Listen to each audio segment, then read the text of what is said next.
I'm always curious about how you should pick the right doctor for something like this. So for me, I would really want to pick someone who is almost good at art or photography, or someone who could look at a face and say, okay, you might be coming in and bringing me a picture of Angelina Jolie's nose, but that's not going to look right on you. And that can't work on you. What will Yeah. make you look more beautiful, more symmetrical, younger, whatever it is that people are looking for?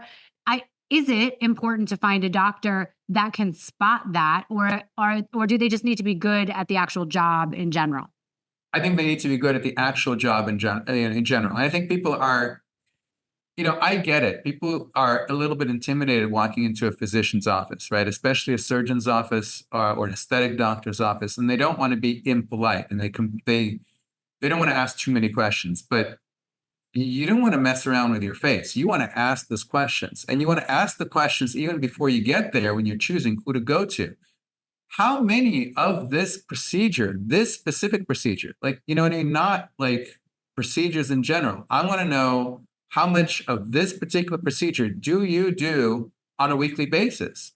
Um, and then, of course, you want to look at the befores and afters and all that kind of stuff. But just because somebody is, you know, some just because somebody is a plastic surgery expert, just because they're on TV, just because they're on Instagram and they have 100 million followers, it doesn't mean they're good at the exact procedure that you want. And it doesn't mean they're the optimal person for that procedure exactly. Right. Which one. So like people talk to me about like, oh, well, I have like, I have my eyelids, my lower lids. I want to get my lower lids done. Who do I go to? Do I go to this person? And I say, well, I think that nobody can be a master of all trades, right? Nobody can know everything. And so when you have a person who's doing butts in one room, boobs in another room, and then you want to have them do your eyes, I don't know. I would be careful about that. I would go to an oculoplastics person for that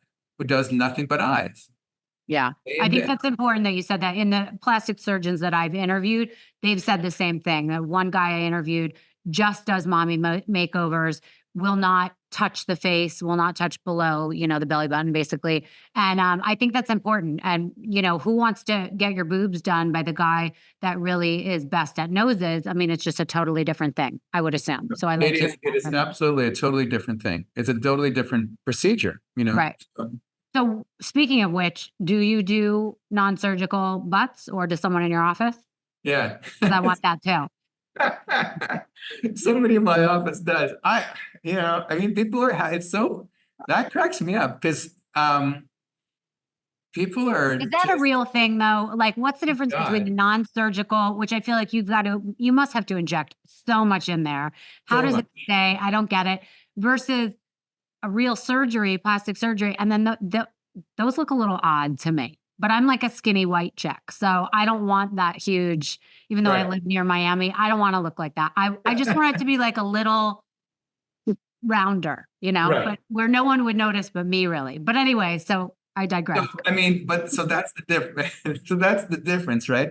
It's the difference between badonk and badonkadonk, right?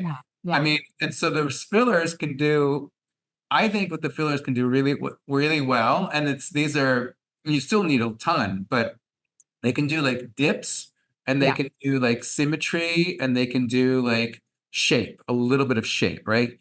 I think when you're talking about augmentation, I don't know. I think it's it'll be expensive. I don't know how long it'll last. And people, but then, okay, sir, surgically, what do you do?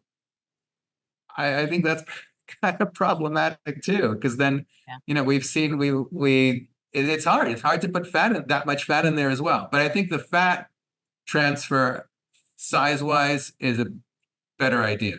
And then some people put implants in, and that can be a whole other thing. Right. And then also, that is a weird place to start working on, because the standards of beauty changed so quickly. So for a while, it was having a very small waist and a huge butt.